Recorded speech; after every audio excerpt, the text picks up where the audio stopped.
पहले तो आपका धन्यवाद, आप हमारी इनविटेशन पे यहाँ आए। आज का जो प्रेस कॉन्फ्रेंस है वो पैसेंजर फेयर लिस्ट को लेके है कि आपको पता है गवर्नमेंट ने जो है अपने 30/4/2026 के ऑर्डर के अकॉर्डिंग जो जितनी भी पैसेंजर व्हीकल्स थे उनमें 18% जो किराए में है वो बढ़ोतरी की है। और उसके बाद हमें लगातार कंप्लेंट्स आ रही थी कि काफ़ी सारे जो पैसेंजर व्हीकल्स हैं वो बहुत ज़्यादा ओवर चार्जिंग कर रहे हैं। हमने उसके ऊपर कॉग्निजेंस लेके काफ़ी सारे जो व्हीकल्स थे उनको चलाने वगैरह भी किया, बाकी जो भी कानूनी कार्रवाई थी वो करी हमने। बट ऐसा फील हुआ हमें कि इसका कोई परमानेंट सोल्यूशन होना चाहिए। तो हमने जितनी भी डिफरेंट टाइप की पैसेंजर व्हीकल्स थी उन की फेयर लिस्ट अलग अलग रूट्स के ऊपर कितनी फेयर लिस्ट कैसे ताकि जो लोग उतने पढ़े लिखे नहीं हैं या जहाँ पे थोड़ी सी भी कन्फ्यूजन का स्कोप है तो लोगों को एग्जैक्ट ये पता चले कि एक स्टेशन से दूसरे स्टेशन तक उनका किस गाड़ी का कितना किराया बनता है। ये मैंने और मेरे स्टाफ ने मिलके कम से कम कुछ 30 से 35 पेजेस का ये फेयर लिस्ट है, ये हम आपके साथ शेयर कर लेंगे ताकि ये पब्लिक में पूरे तरीके से डिसेमिनेट हो जाए। उसके अलावा हमने इसी ऑर्डर में जो एक कन्फ्यूजन रहता है और हमने इसी ऑर्डर में ये भी वाज़ह कर दिया है कि अलग अलग कैटेगरीज़ हैं जो हमारा पहले ही इसका STA नोटिफिकेशन इसके ऊपर ऑलरेडी निकला हुआ है कि जो स्पेशली एबल्ड पर्सनस हैं या फ्रीडम फाइटर्स हैं या थैलेसीमिया पेशेंट्स हैं या वॉर विडोज़ हैं, ब्लाइंड स्टूडेंट्स हैं, डेफ एंड डम स्टूडेंट्स हैं, कैंसर पेशेंट्स हैं, HIV पेशेंट्स हैं, स्टूडेंट्स हैं, इनके लिए 50% जो है वो किराया माफ़ है। तो ये इसी नोटिफिकेशन के थ्रू, इसी ऑर्डर के थ्रू हम दोबारा जितने भी पैसेंजर व्हीकल्स हैं उनको ये दोबारा से ये जो है कह रहे हैं इंश्योर करने के लिए कि इसी तरीके से किराया जो है वो कंज्यूमर से लिया जाएगा। आज जिस तरीके से महंगाई का ज़माना चल रहा है, अगर 18% अगर हमने उनके किराए में इंक्रीमेंट किया है तो उनको जायज़ किराया ही लोगों से लेना चाहिए। और मैं लोगों से भी रिक्वेस्ट करता हूं कि अगर कोई भी आपसे इस पैसेंजर लिस्ट, ये जो फेयर लिस्ट है, फेयर लिस्ट के ऊपर जाके किराया आपसे काटता है तो आप उसका प्रूफ हमारे पास लेके हम तुरंत उसमें कार्रवाई करेंगे। ओवरलोडिंग के लिए ऑलरेडी हमने बहुत ज़्यादा जो कार्रवाई है उसको तेज़ कर दिया है और हमने एक रूट लेवल पे जाके एक स्टडी की कि ओवरलोडिंग का इशू होता क्यों है।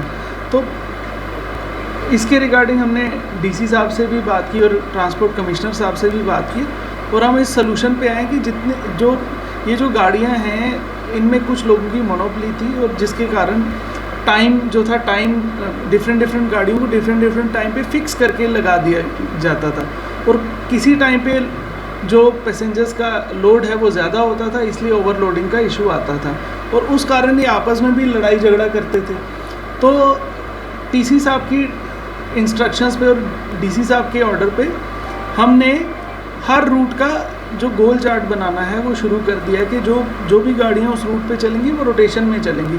जो गाड़ी सुबह आज सीरियल नंबर 1 पे चलेगी वो अगले दिन सीरियल नंबर 2 पे चलेगी और इसी तरीके से ये साइकिल कंटिन्यू रहेगा ताकि सबको मौका मिले अलग अलग टाइम पे चलने का और ये ओवरलोडिंग की भी प्रॉब्लम या आपस में जो लड़ाई झगड़े की प्रॉब्लम है वो भी दूर हो जाए। उसके अलावा हमने जितने भी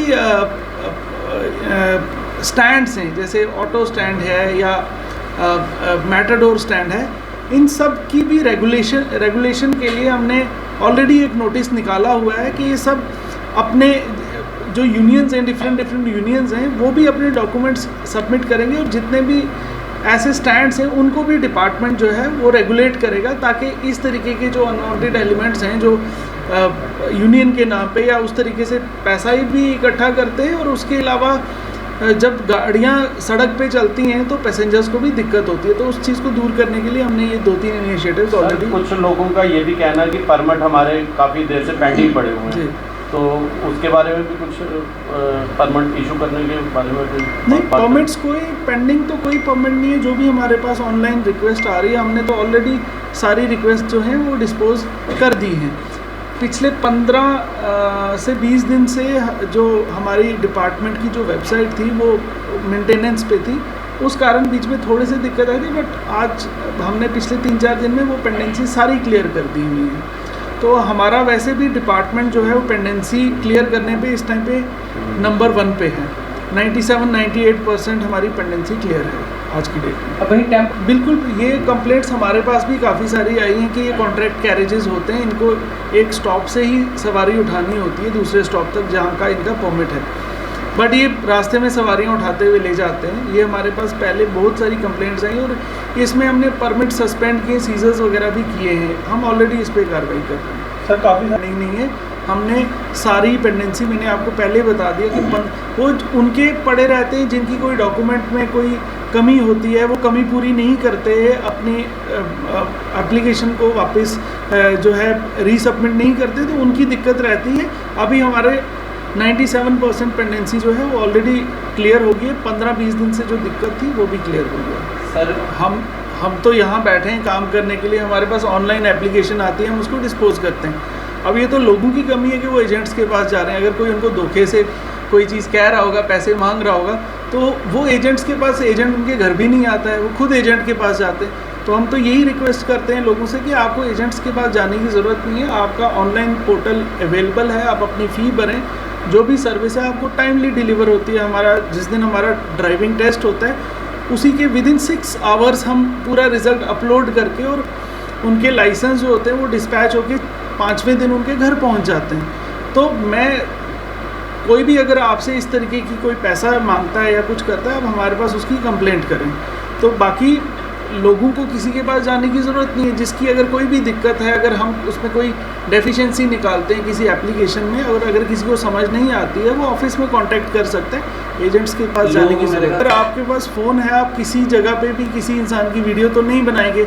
अगर हमारे पास कोई फीमेल्स आती हैं, कोई लेडीज़ आती हैं, वो ट्रायल दे रही होती हैं, उनका वीडियो बनाना शुरू कर देगा कोई, या कोई पर्सन अगर ट्रायल में फ़ेल हो जाता है, बाद में उसकी वीडियो की वो करके उसको मॉकरी की जाती है उसकी। तो काफ़ी बार लोग हमारे पास ये कंप्लेंट भी लेके आते हैं कि हमारी कंसेंट के बिना हमारी वीडियो क्यों बनाई जा रही है। तो इसलिए हम वहाँ पे जनरली मना करते हैं। डिसिप्लिन भी ख़राब होता है जब ट्रायल ग्राउंड में हर कोई कैमरा उठा के जो बंदा ट्रायल दे रहा है, अगर उसको ट्रायल देते हुए आप उसकी वीडियो बना रहे हो, वो भी कॉन्शियस हो जाएगा कि हर पर्सन दूर से खड़ा होकर मेरी वीडियो बना रहे हो, वो कॉन्शियस, उसको पीसफुली अपना ट्रायल नहीं दे पाएगा। तो ट्रायल ग्राउंड में सिर्फ वो लोग कोई अलाउ होता है जो ट्रायल देने आ रहे हैं, तो वीडियोग्राफी वहाँ करने का मतलब ही नहीं है। सर देखिए, हम ऑलरेडी, हमें ऊपर से भी इंस्ट्रक्शंस हैं कि जैसे हंगरी रूट्स हैं जहाँ पे मेट्रोज की या बाकी गाड़ियों की तादाद कम है, वहाँ पे फ्रेश परमिट्स दिए जाएं। उसके अलावा ओवरलोडिंग सिर्फ गाड़ी की कमी की वजह से नहीं होता है। मैंने पहले भी अभी आपको बताया कि कुछ गाड़ियाँ एक पर्टिकुलर टाइम पे चलती हैं, कि टाइम फिक्स कर दिए गए थे, कुछ लोगों ने मिलकर टाइम फिक्स कर दिए थे, और आप देखेंगे एक टाइम पे ओवरलोडिंग हो रही होती है और दूसरे टाइम पे गाड़ियाँ खाली जा रही होती हैं। तो ये सिर्फ ऐसा नहीं है कि गाड़ियों की कमी है वहाँ पे, ऐसा है कि कुछ लोगों ने मोनोपोली क्रिएट कर रखी हुई थी कि इस टाइम पे सिर्फ उनकी गाड़ी चलेगी और इस टाइम पे किसी और की गाड़ी चलेगी। और इसीलिए हमने गोल चार्ट का, जो मैंने आपको ऑलरेडी बताया, गोल चार्ट का सिस्टम शुरू किया कि जैसे गाड़ी भर जाए उसके बियॉन्ड पैसेंजर नहीं बिठाएंगे, वो गाड़ी निकल जाएगी, दूसरी गाड़ी आ जाए, वो उनको बाकी पैसेंजर्स को भर के लेके जाए, और इस तरीके से गोल चार्ट की फॉर्म में चलेगा। तो ये ओवरलोडिंग की 60% प्रॉब्लम, 70% प्रॉब्लम तो उसी से ख़त्म हो जाएगी। उसके अलावा उसके बाद भी अगर ऐसा लगेगा कि इस रूट पे ज़्यादा गाड़ियों की रिक्वायरमेंट है, पब्लिक डिमांड रहेगी, तो हम उस केस में फ्रेश परमिट्स भी इशू करेंगे।